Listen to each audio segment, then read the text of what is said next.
Do you actually have to be on cocaine to be on this podcast?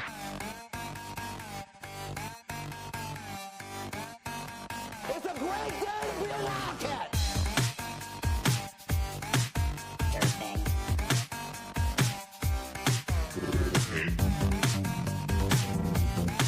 Durfing.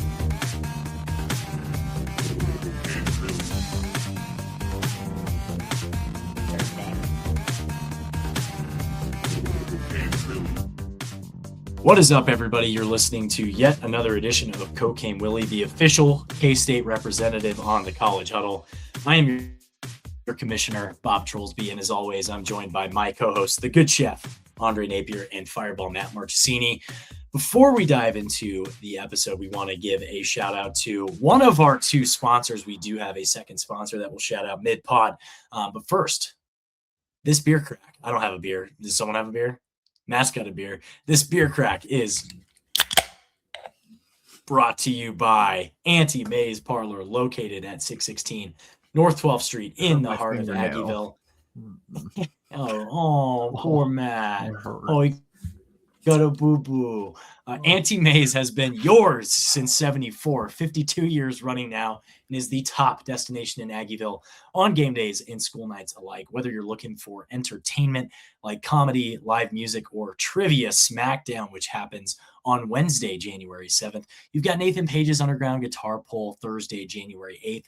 And boys, we've got two, not one, but two Therapie pie and cocktail nights this January, Tuesday, January 13th, as well as Tuesday, January 27th. So those are really, I think, all of the events we have for January, except also Hosty, a one-man thing, is on Thursday, January 29th. But you can check out a list of all of their events online at auntiemays.com. They also feature a wide variety of craft cocktails, draft beers, and everything in between. If you're looking to simply grab a drink with friends, if you're looking to hang out after work, after school, whatever it might be, Auntie May's has you covered there. It's our favorite destination as a podcast in Aggieville, and we always make a point to go visit our auntie every time we come back to the Little Apple. So check out their website, www.auntiemays.com, to get a full list of their upcoming events. They're doing a ton of cool stuff all the time, so go check them out and visit them at 616 North 12th Street in the heart of Aggieville. And be sure to tell them Cocaine Willie sent you, and be sure to get one of our Wildcat Country Let's Ride koozies while you're at it. That's going to do it for our first sponsor. But guys, let's start with the staff. Let's start with the coaching staff. We obviously all know Collin Klein is the head coach at K-State now. He's been assembling his staff over the last 3 or 4 weeks now since he's been introduced as the head coach, and that includes general manager Trey Scott, quarterbacks coach Christian Ellsworth, some of the guys we've already talked about, but some of the newer additions to the staff include offensive line coach Mike Schmidt, Brian Lepak being officially introduced as the tight ends coach, Thad Ward coming back from Illinois to be the wide receivers coach and assistant head coach, like the little title upgrade there for Thad Ward. Corey Patterson, running backs coach, coming in from Oklahoma State. And then on the defensive side of the ball, we've got Jordan Peterson confirmed, Buddy Wyatt confirmed, Nick Toth confirmed as linebackers coach, cornerbacks coach Marcus Woodson coming in from Arkansas, Jordan Peterson coming in as safeties coach, and then Jeremiah Johnson coming in as the defensive backs coach. We already knew about Stanton Weber at special teams, and then Jeremy Jacobs coming in, kind of a protege of one of the most well thought of guys in the strength world in college football. Jeremy Jacobs coming in from A&M as strength and conditioning coach. That was a mouthful. I've done a lot of talking. What are your thoughts on the coaching additions so far? Who are some of the guys that stand out to you most, and how do you like the composition of the staff? I'll touch on composition. I mean, I think it was very interesting from a defensive standpoint, how I feel like they put a lot of emphasis on the defensive backs in this system. 3 coaches for sure give credence to, we're just expecting a lot of coaching on that end. Linebackers being handled by one person, and Buddy Wyatt taking over what is double the duty, I would imagine, taking over the defensive tackles as well. It's interesting on defense, and then offensively, they put that staff together later. I don't know what the thought process was. Obviously, luring over,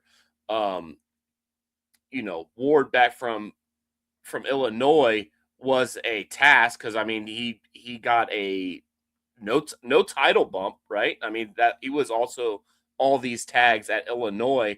He's switching from running back to wide receiver, so it is very interesting how he made his journey back. He's had 2 stints at Kansas State, 2 stints at Illinois. I think he's just finding that middle ground at home in both. I like what we're doing, and some of the rumors on where we were going with O-line, pivoting to somebody that's kind of like outside of what everybody was thinking, and the Mike Schmidt is interesting. It kind of makes you wonder how the offense is going to be ran. Are we going to be more run centric? Are we going to switch up the balance in terms of carries towards in terms of passes? It's interesting because he is a very run heavy kind of offensive line guy. Is he going to teach the techniques of more run fits and pass blocking is second? So it's going to be interesting. I like all the coaching hires though. Every single one. Either they're young or they're very well connected in the recruiting world. I think these are probably the best set of recruiting coordinators and coaching staff we've seen since Bill Snyder 1.0, right? Well, yeah. I mean, if you look at 1.0 and where a lot of that staff ended up, yes, yeah. I would say, that would probably be, if we were in that position in 5 years with some of these guys, that would be pretty incredible. But I'll start on the offensive side just really quick. I mean, I like this group. You mentioned Thad Ward. I think, Thad in 2022, he had really coached up that set of wide receivers in the room before he left. I think he's a really big pickup, a guy who, did a great job in recruiting, for the wide receiver position. And especially coming from Illinois, I think that's a big win, getting him to come back to K-State. I really also, just thinking about the offensive coordinator position, and, that's basically the last role that we're kind of waiting on. I know last week we heard, a couple names, Ryan Mahaffey with the Packers. You heard Alex Bailey, who is with Vanderbilt. I have to imagine, just based off of where we are today, if we did not hire Alex Bailey from Vanderbilt after their bowl game on Saturday, I imagine that the Packers guy is probably the number one that they're trying to hire. So maybe wish for they play Saturday night, right? Hopefully the Packers lose to the Bears, and maybe Sunday we're hearing about it. But I really like the offensive group. You have young guys who were very successful at A&M in building that offense up. I believe they have kind of, a thought process for how they want their offense to run next year, and it's just finding the right personnel.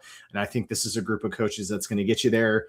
Mike Schmidt was a hire that, I think some people were obviously hoping for Zach Hansen to come back from USC, but in the grand scheme of things, Mike Schmidt's a guy who has been very successful at the places that he has coached. And he looks like a guy that can coach up some offensive linemen. Let me tell you, he looks like a guy that is going to know how to coach up some offensive linemen, man. That boy. Chef, I would pay like $1,000 for you to do an Oklahoma drill against that guy. You would be dead. You'd honestly be surprised that I'm not too far off of probably what his weight is. I'd be willing to bet that he's, well, I don't know how tall he is. It would be interesting to see how tall he is. He doesn't look the tallest. He looks very stout. Yeah. But I bet you can find his old roster from I guarantee it. Yeah. Well, yeah. Well, he would kill me. He would kill me. Long story short, he would kill me. Yeah. But you can kind of see in that tweet there. I mean, San Diego State was very good rushing the football this year. And, a big thing, I think we think about this past year was the inefficiency of the offensive line. And so it's going to be getting a group of guys together that, depending on who stays, you have a couple guys in the portal, or multiple guys in the portal that you're looking at or have committed thus far. So I'm excited to see how he improves that area. Just on the defensive side, I mean, this is a group that I think from an experience perspective matches what you would probably be looking for a first-year head coach. You go down the line. I mean, you have a guy that you've already worked with Jordan Peterson from A&M. You keep some K-State blood in there, at least K-State experience with Buddy Wyatt. But then some of these other names I think are really good ones. Jeremiah Johnson, he was the one that coached the Coastal Carolina Bowl game as the interim. A lot of experience in his time. Marcus Woodson's a guy who people talk about as being an incredible recruiter. And I feel like we're seeing that now with some of the names, or at least, guys that we're looking at in the transfer portal. A lot of them are, getting connected with Marcus Woodson. So you have to imagine he's using that recruiting kind of prowess, and helping, get some of these early guys who have committed from the portal this far.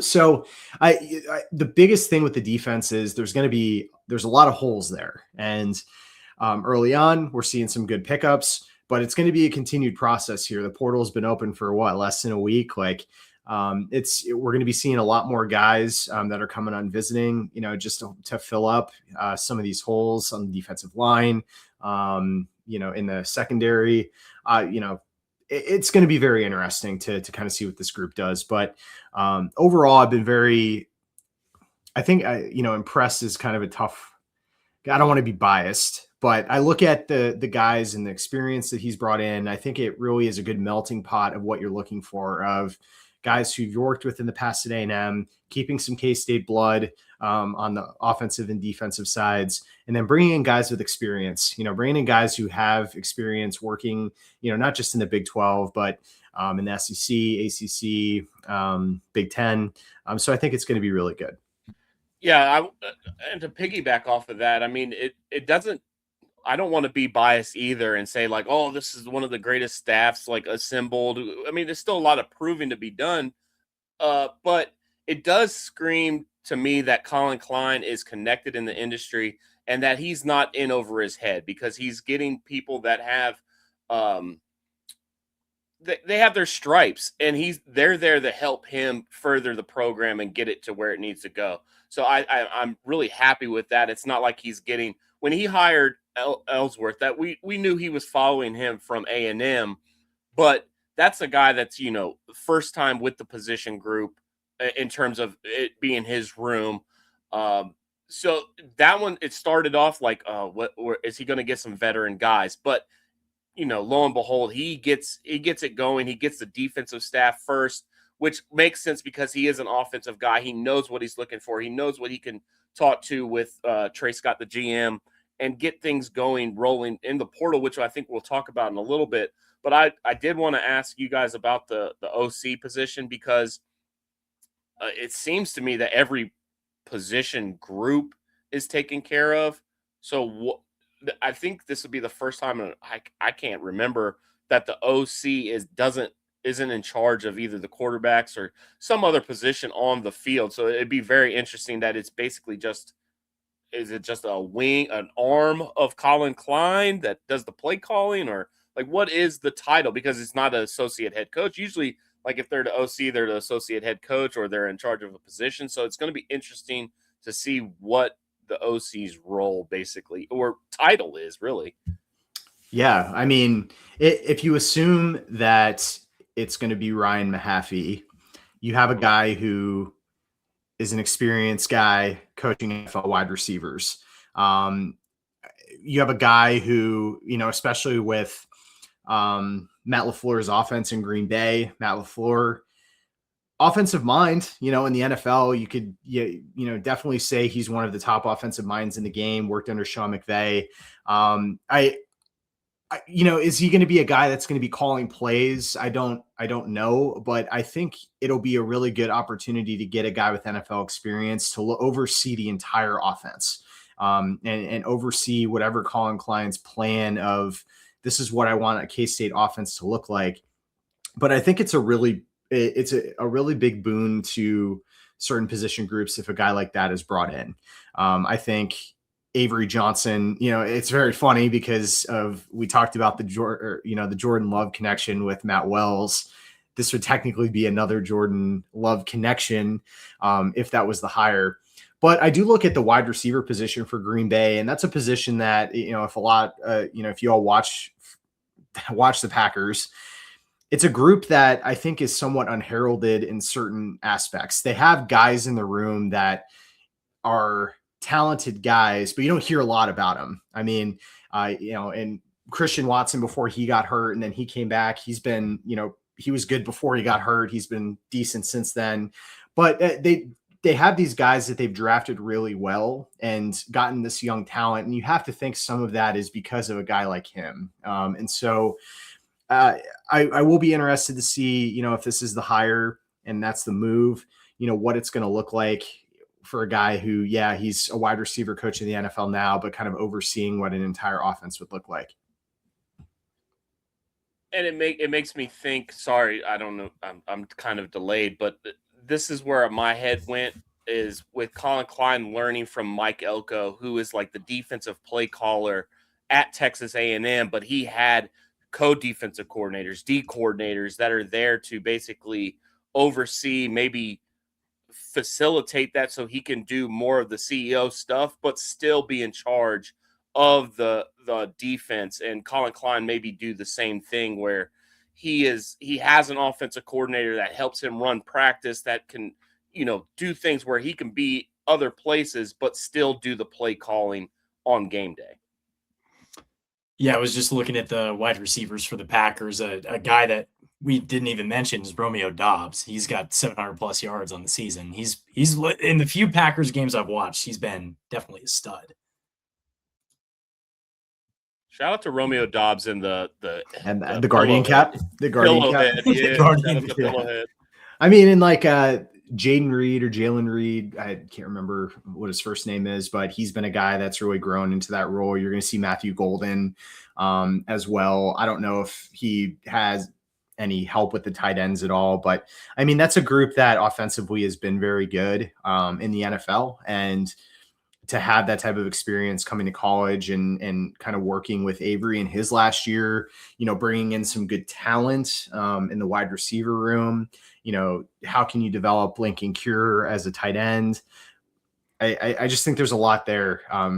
And it just seems like the puzzle pieces are getting connected to where if you had two guys that are kind of being floated out there from a name perspective, if it was going to be the Vanderbilt guy, I feel like we would have heard about it a few days ago. But the fact that it's not makes me think that, they're looking in the direction of this one, Ryan Mahaffey.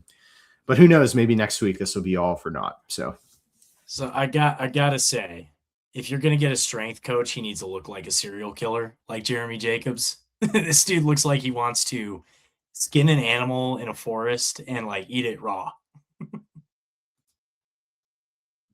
Yeah, he's a sick looking dude. I mean, the eyes are dead for sure. Yeah, his eyes are staring into my soul.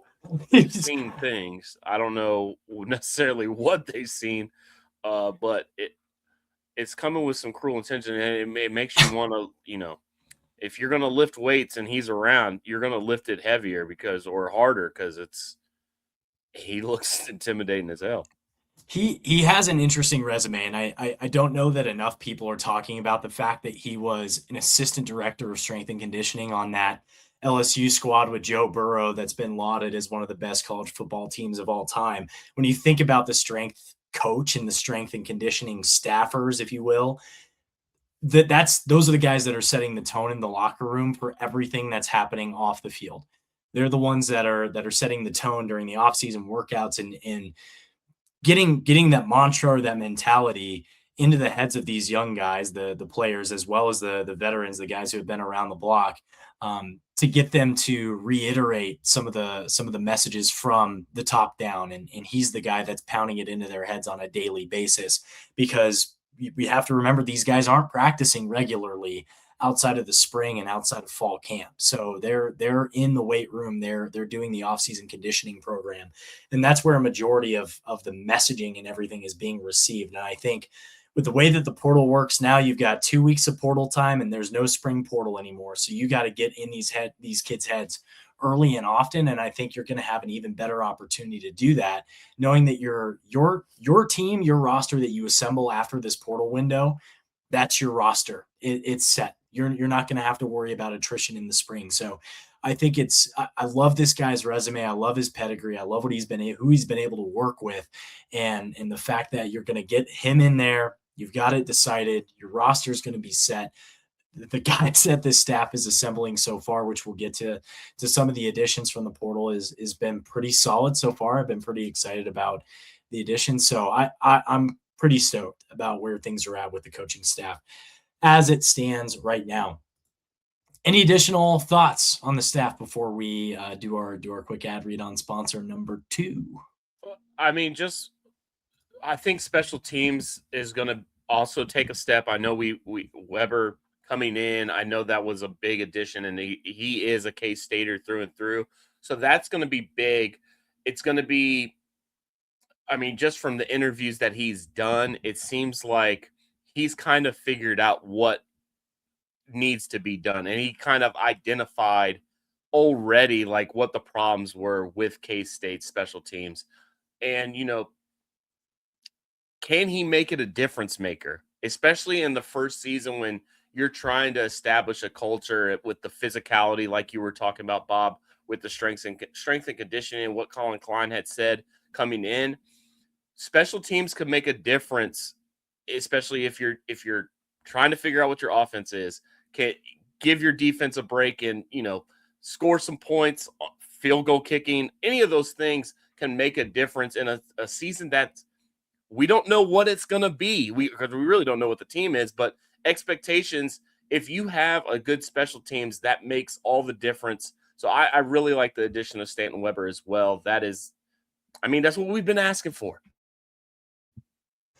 I love the addition of Stanton Weber. That is what everybody have been asking for. And it appeases the people who both want good quality coaches and want guys that, they have the connections, they have the ties to K-State, because I feel like in a lot of cases, some of the people on the boards or the K-State family Facebook group or whatever, like calling for Darren Sproles to be the running backs coach. It's like, okay, we don't need to be doing that. We don't need to be calling up Tyler Lockett after he got injured on the field against the Chiefs on Sunday and ask him if he wants to be wide receivers coach. I think it strikes the balance of keeping the blood, keeping that K-State feel, and guys who have been in the program who have seen it evolve from Snyder to Kleiman to now to Klein, while also it's a guy that has good quality chops from a special teams coaching standpoint. So, all right. We are thrilled to announce that this episode is also brought to you by our latest sponsor, our newest sponsor,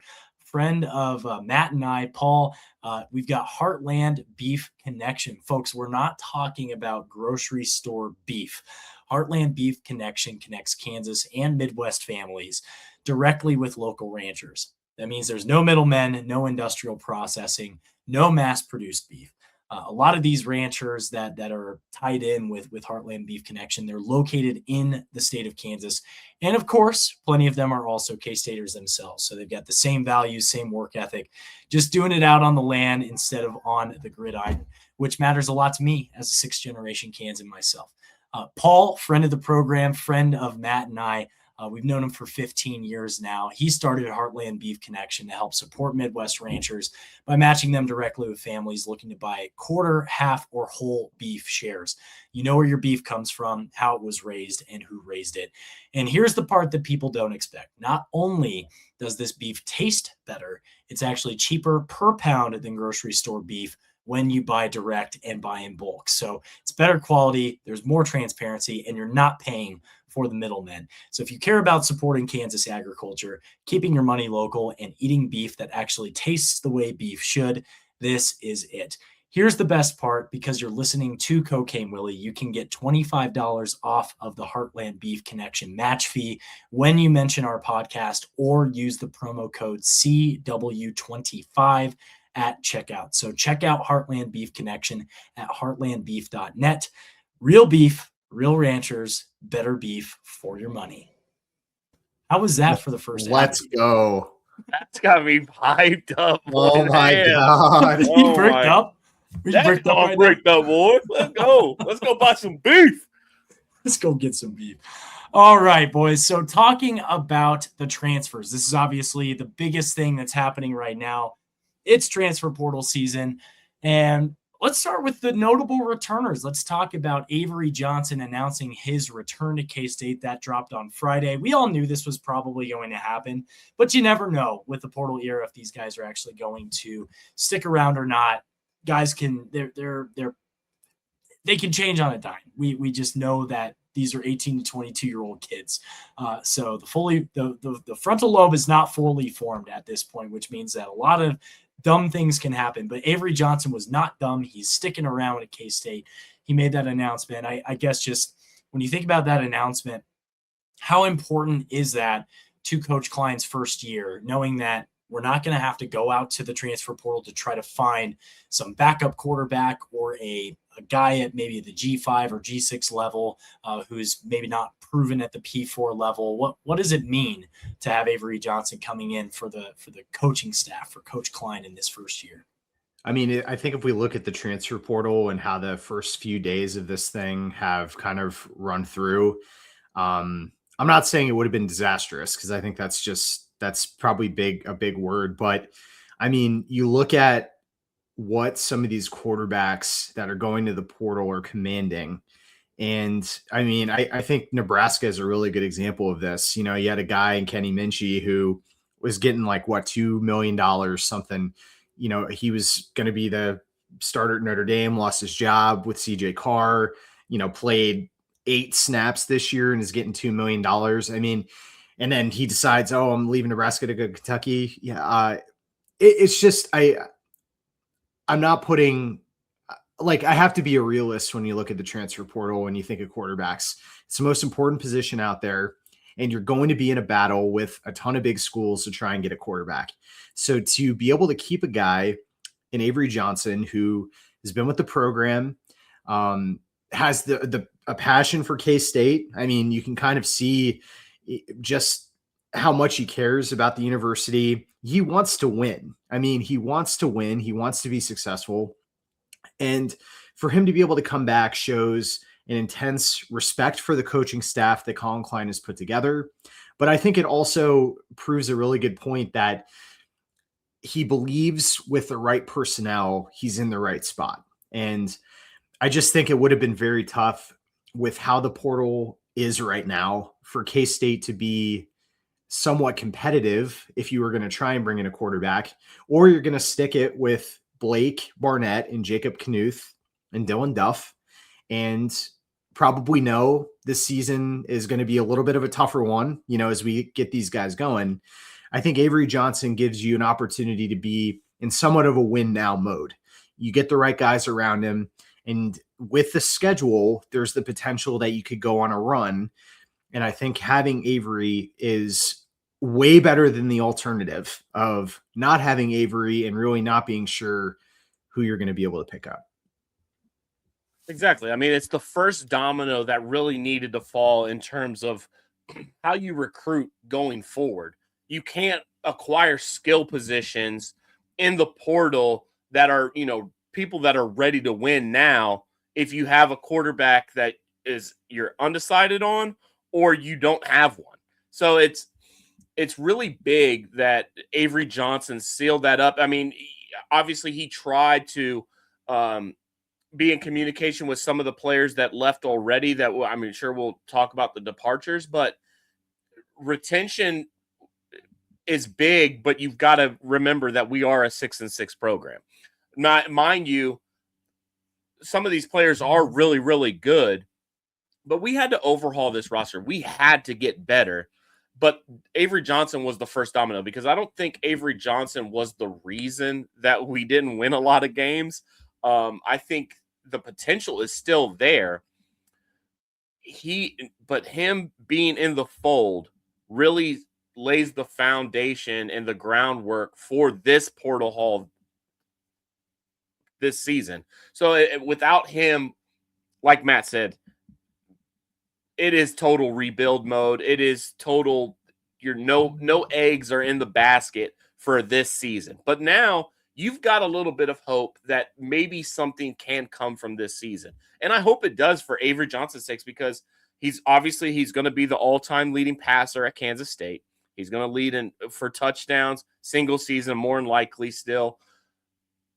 And who knows where he ranks. And, for his legacy, it is a big factor that he comes back, because now he's in the eyes of the fans, he's going to be a K-Stater. He'll always be welcome back. There's some players that, when you chase the bag, it's not the same. So, I mean, it's tough. But I love that Avery Johnson made his way into the hearts of all Kansas State fans. It's going to be that way for the rest of his life. And I mean, that might lay, for his future, if it's not the NFL, Kansas State will always be here. Will Howard catching strays. Jeez Louise, man. Chef going after him. And Jace Brown, I think, is another guy. I mean, he enters the portal, and he's a guy that's the best wide receiver we've had since Tyler Lockett. Some could argue that. And he's going to go off and go somewhere else. And in the eyes of K-Staters, it's going to have a little bit of a sour taste when you look at Jace Brown and see his name on some of those leaderboards and stuff in the future. Obviously, some great moments with him, but it always sucks to see a guy not finish his career that you developed at K-State. Austin Romaine, another guy who's going to chase a bag for Texas Tech and is committed down there. Jace That's Brown's another at guy. LSU, by the way. Yeah, geez. I mean, Lane Kiffin, baby. The lane is riding the lane train. Whoever's going to be throwing to him, we'll see. Yeah. I think they got Levitt, right? No, has not. No, he's not official yet. It's not official yet. Speaking of other quarterbacks, though, we do have all the other guys on the depth chart, quarterback-wise, behind Avery have stuck it out, other than Hudson Hutchinson, who I think was a Washburn transfer. So, fifth in the pecking order, not counting Miles Teodecki. Do you think they all stick? I mean, they've got a while. I was going to ask you about. You got 10 days. Yeah, I was going to ask you, obviously the transfer portal. We'll get into the additions, but you've got 10 more days from when, I don't know when this drops tonight. Obviously, you got 10 more days of the transfer portal to get in. When do you want your team completed? I mean, because when's the semester? That's when you really want to get it in, right? You want to be basically your big cogs for your team in by semester, which is when? I don't even know. It starts the day after Martin Luther King Day. So yeah, the portal closing on the 16th, I think makes the most sense, because classes will start the 20th, right? Mm-hmm. Right. So okay. I mean, Jacob Knuth is probably the one that shocks me the most, because I mean, maybe he enjoys the situation that he's in. I don't know, but the timing with him has always been really tough. And I just don't know. I think about in 2027, you're not going to have Avery Johnson. Jacob Knuth's going to be a senior. See, I just think you're probably going to be leaning towards trying to play Barnett or Duff. So I am kind of surprised that Knuth has decided to stay. That's just my opinion. I have no from a talent level perspective. Looking at it from who's been recruited and where things are going to be at. I just wonder, does he kind of like the situation he's in, or is he wanting to play more somewhere? I don't know. But yeah, that's a very interesting one, I guess. Yeah. But the moral of the story here is quarterback is not a position of need right now for K-State at the moment as it stands on Tuesday, January 6, 2026. That said, there are some other positions of need. We've obviously seen some attrition from the running backs room with Dylan Edwards and Devon Rice and JB Price entering the portal. That means Joe Jackson and Montario Elston are two guys that are returning, but we bring in running back Rodney Fields from Oklahoma State. He had, I think, 600 yards on the season, averaged 5.1 yards per carry. He was fun. The connection there with Corey Patterson is nice to have there. Wide receiver, another position of need with Jace Brown going to LSU, wearing a different shade of purple in Baton Rouge. We've got Tibbs, Moise, and Sterling Lockett are kind of the most noteworthy guys that are still in the wide receiver room. And you've got one commitment so far in Isaiah Williams, who showed some flashes at Texas A&M, coming over with Collin Klein there. But yeah, I mean, looking on the offensive side, you've got one offensive line commit, Keaton Jones from Missouri, a guy I think from Coffeyville, Kansas, originally 4-star guy out of high school.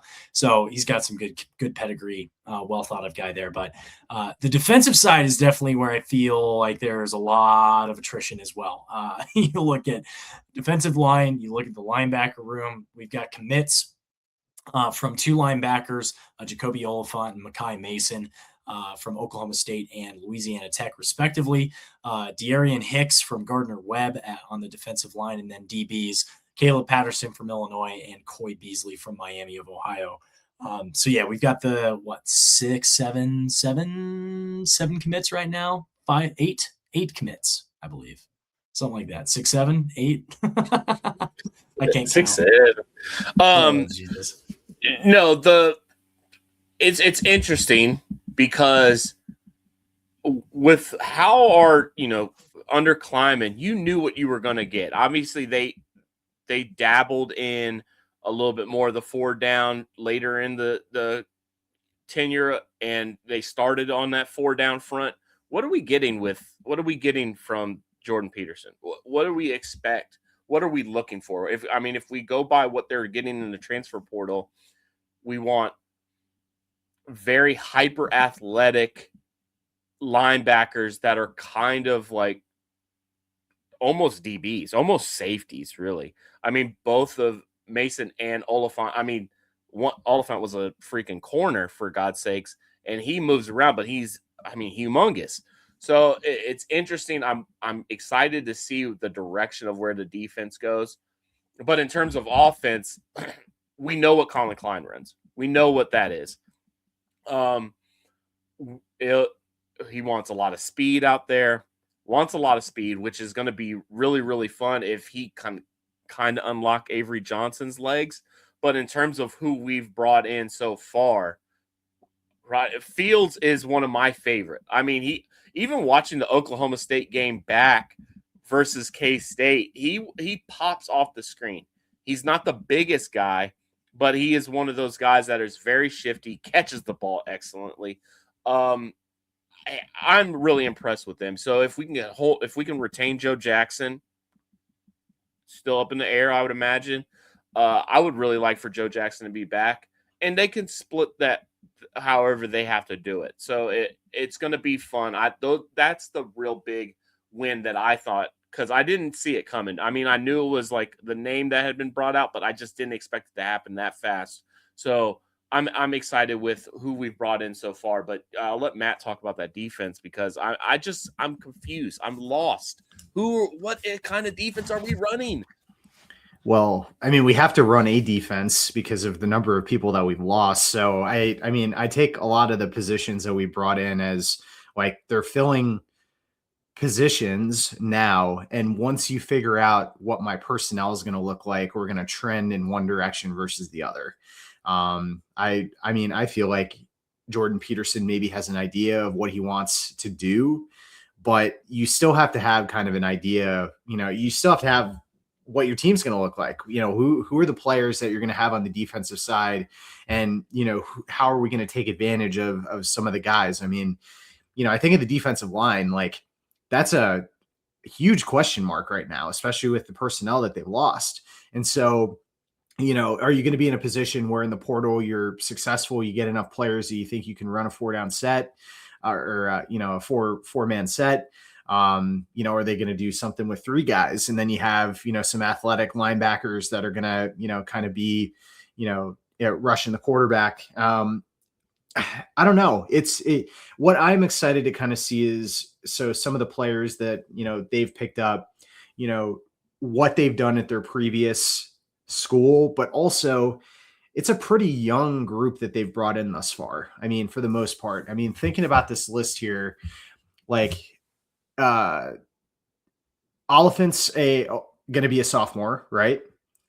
I'm pretty sure. Young, yeah, for sure. Young. A lot of eligibility left. Makai Mason, who was a very good player at Louisiana Tech, he's going to be a junior. Right.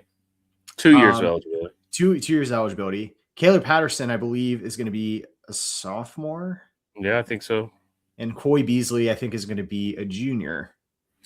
I think a lot. I mean, these guys that are committing right now, I can see either being a depth piece because we bring in a guy like Patterson, like you said, he's got years of eligibility, 3 years of eligibility left. But we brought back Donovan McIntosh and we brought back Jason Rich.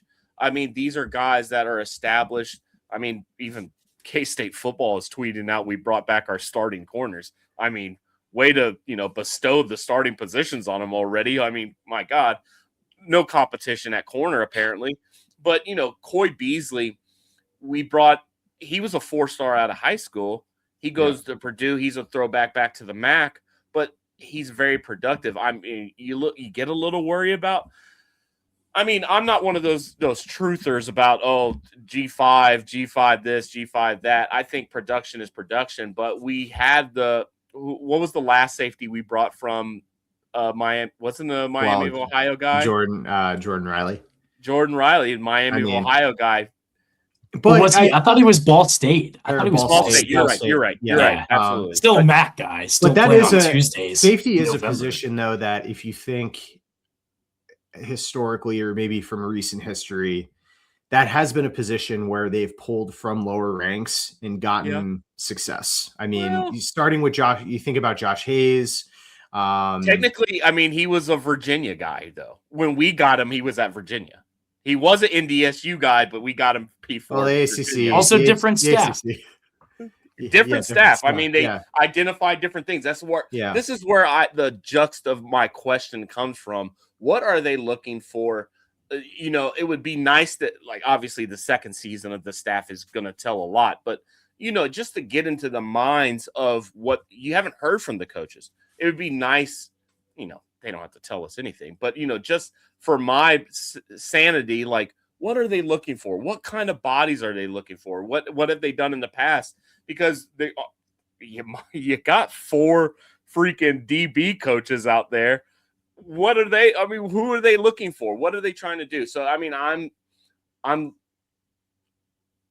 curious, but I can see the vision with the people that they're bringing in, because I think a lot of them are going to be valuable depth pieces. And what Matt was bringing up was the eligibility. A lot of them still have time to grow in the program if they're willing to be here and learn under the system. I mean, and I think it's like two separate lines of thinking when you look at some of these players. You have young guys who come from a power conference that didn't see maybe as much time, but showed flashes. But then you have guys from, a group of 5 conference, Gardner Webb, the defensive lineman, that either showed some production at that school, maybe showed some extreme production. I mean, Makai Mason was second team All-Conference USA at linebacker. So you kind of have these two different routes that it looks like they're looking at. But I think for this portal season, it's going to be a lot more difficult to discern what the plan is, because there's so many positions that it's quite possible we're going to have 30 or 35 guys from the portal, which, is a high number, but that's what you have to do to kind of rebuild a program. And it's going to be taking risks on guys who, were 4-star athletes that didn't maybe play it out at an SEC, Big 10 or other Big 12 school, versus guys that maybe are a little bit, they're hungry. They want to get into power conference football. 3 weeks from now, when we kind of see what the list, of these guys is going to be, I think it's just going to be all over the map. And the 8 that we've seen right now is very much like a all over the map kind of situation. Where would you rank the biggest areas of need based on the departures that we had? So just position group by position group, where are you ranking the positions as I'm prioritizing this, that, the other?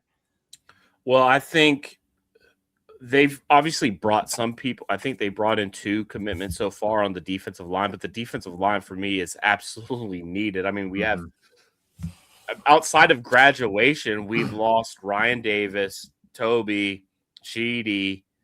And then Damian left. I mean, we're missing basically our entire starting defensive line. So it's going to be Jordan Allen is going to be huge to bring back. He's got that relationship with Buddy Wyatt. It'll be interesting to see what they run. So I think in a 4-down front, I like where we're heading because we're going to have position versatility. I think the D line is what we're going to need the most. I think just bringing in the right guys this first season to set the foundation is just so huge. It's just so huge to know what we're getting up front. It's going to set the defense apart. It's what's needed. I think it's losing that many guys, 6 guys off the defensive line. It has to be the main focal point, in my opinion. I agree with that. If I had to select another one, I actually would probably say the wide receiver room, because I think Jace Brown is a very big loss for that room from a talent perspective. I think JB Bradley, who graduated, was a guy that I wish we saw for 12 games. I know he got hurt for a handful of games through the season, but for all of us, we have this expectation that the offense is going to be more dynamic this year.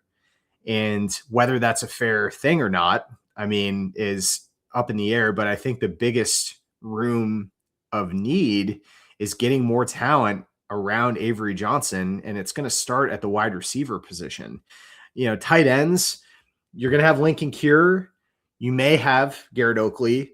The rumor of the A&M Swedish tight end that could, potentially come here.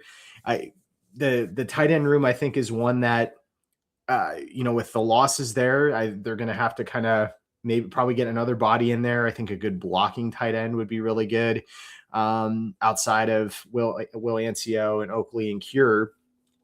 But you have to be really finding speed and the ability to catch the football at the wide receiver position. And if a guy like Josh Manning ends up coming to fruition, that would be a really big move. Just getting other guys around there. I think Jaron Tibbs was a good player this year. He had some drops, but he showed some promise. I think getting him, another year with Avery is important. But they need some speed in the room.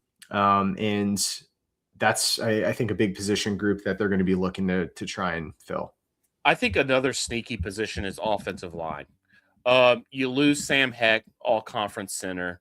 You lose both the guards. Taylor Portier finally graduates and finally leaves the program after 12 seasons. And then you lose your other Devin Voss was, a sneaky departure.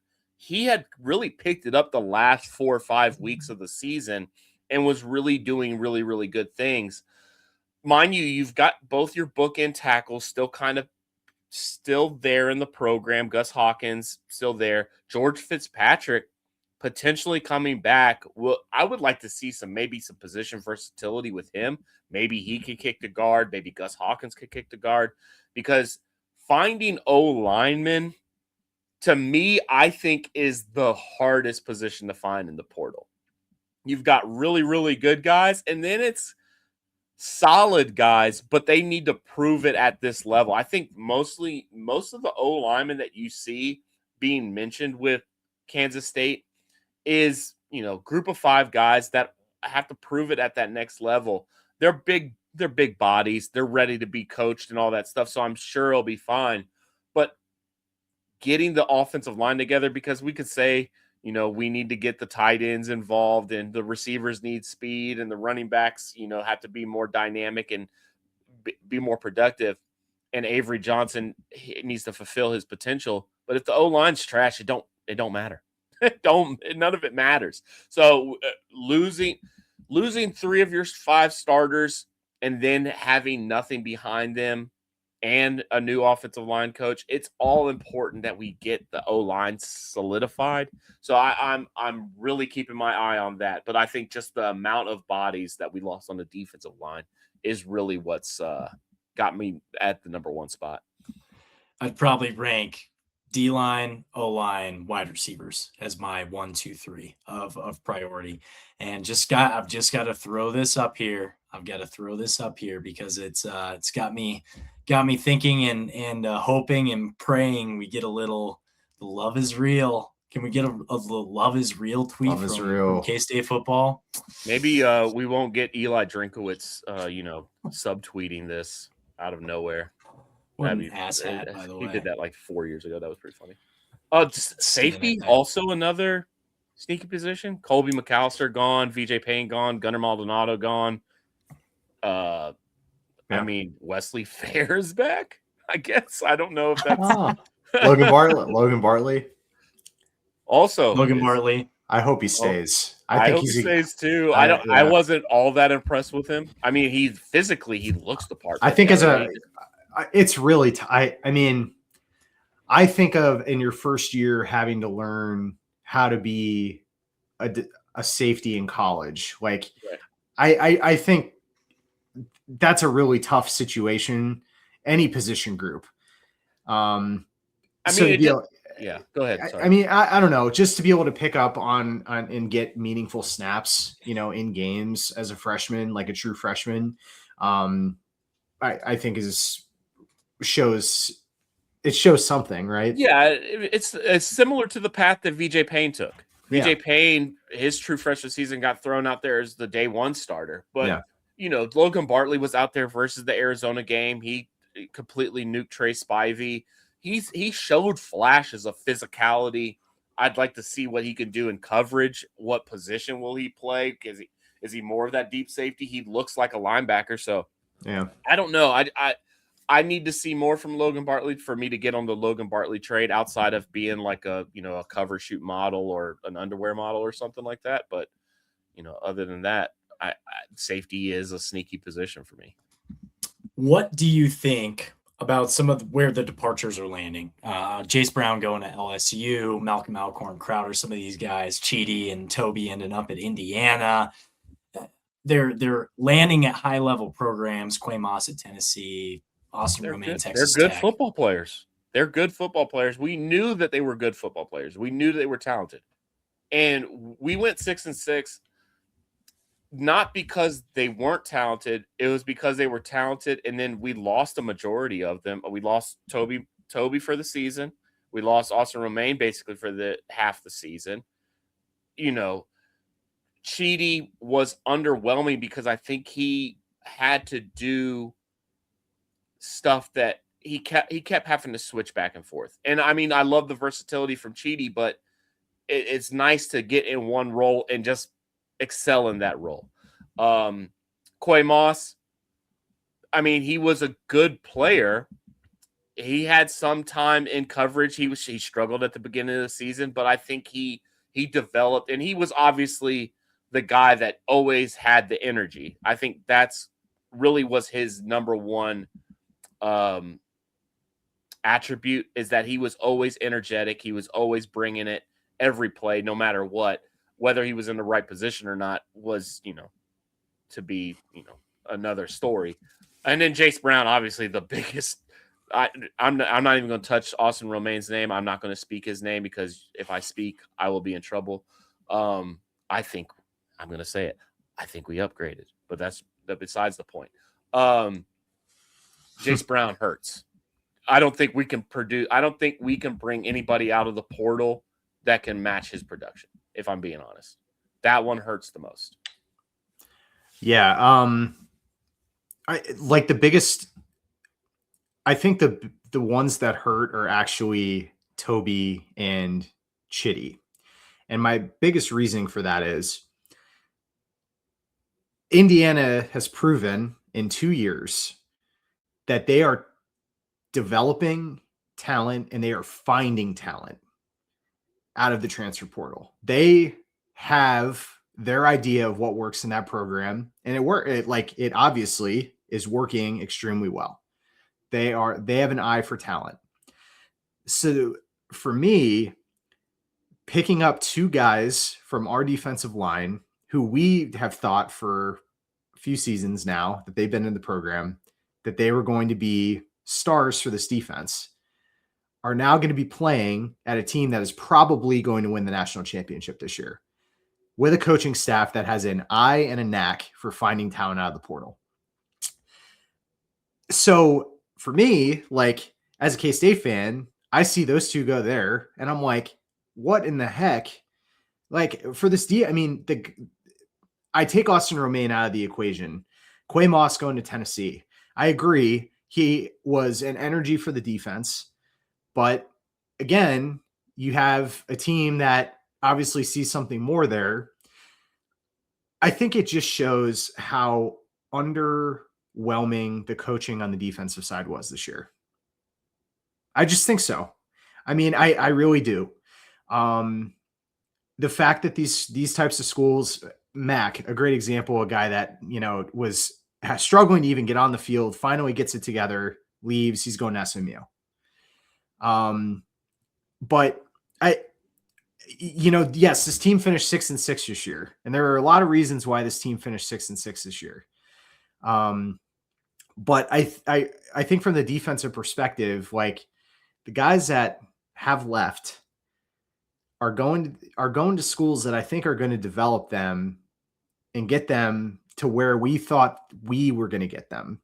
And that's the disappointing part about it all. I mean, I don't know. Indiana really is the one that I think just like absolutely when I hear both those guys are going there, you see what Curt Cignetti's done with that program. He finds talent and he saw it in them enough to bring them on. It's a disappointing thing to kind of look at. It's disappointing, but I mean, what can you do? I mean, Toby was out. He could have been a difference maker. It's not like we didn't put Toby out there to be in the position. The philosophy at Kansas State has always been rotate guys. We've always rotated guys. We've always put our defensive ends in a rotation. So, yeah, Toby wasn't out there every single play. So, I mean, of course, it's going to look like from the outside that we weren't utilizing him to the best of his ability. But he was never before the bowl game last year at the Rate Bowl, he was never really that guy in the middle of the season that was getting it done. Last season, he had the few sacks at the beginning of the season that bumped his numbers up. Then he disappeared in terms of production. He was never good against the run. This season, he started off hot again, but then gets hurt. I don't put that on the defensive staff. Big Mac, he was a shithead from the beginning. He was jumping in and out, whether he wanted to be at Kansas State. He was the eligibility stuff. All that stuff happened. Gets on the field. Were you going to play him over Damian? I don't think you were going to. Not necessarily all the time. He was a rotation guy because we had Damian Iulio. And then Chidi got plenty of playing time, but he was bouncing back and forth between defensive end and D tackle, and he was disruptive, but he just never sealed the deal. It's a lot of stuff that goes into it. I'm sure they will be great. I'm sure they will be great at Indiana, but I am not going to put this on the staff because they could only they put the players in positions. It's just half of them got hurt, and then they just weren't finishing. And maybe it was a K-State thing. I don't know, but I wish them all the best of luck, except for Austin Romaine. But they're good players. We'll see what they can do. But I think they did what they could in the system that we ran. And maybe that is on the fault of the defensive staff that they should have played those guys more above somebody else. But Ryan Davis was pretty damn good. He was pretty good. So how do you keep him off the field? How do you keep, Jordan Allen kind of a shit can sometimes, but it is what it is. So I wish they would stay, but I also go get the bag, except for Austin Romaine. I hate you. Yeah. With that, I think we're going to wrap up on football, and we're going to record a separate basketball and bowl season locks pod, talk about the college football playoff. But that's going to do it for us today. Once again, shout out to our sponsors, Anti-Maze Parlor and Heartland Beef Connection. Visit www.antimaze.com for a full list of their upcoming events. And if you're stopping by, be sure to tell them Cocaine Willie sent you. Visit heartlandbeef.net and use promo code CW25 for $25 off your match fee at Heartland Beef Connection. We also have our merch store up at cocainewillie.com. Buy some Wildcat Country Let's Ride merch, shirts, hats, you name it, we've got it. And finally, we are the K-State representative on the College Huddle, which is the largest community of fan-driven content in the nation. Check them out at thecollegehuddle.com or follow them on social media at College Huddle. Last but not least, we are on social media at Cocaine Willie. You can follow us there at Cocaine Willie, or you can follow us individually. I'm at Trollsby. Chef is at Chef Andre Napier, and Fireball Matt is at Matt Marchesini. Chef. Caine's a hell of a drug, baby. We are all Coke and no joke, Wildcat Country. Let's freaking rock. Let's ride.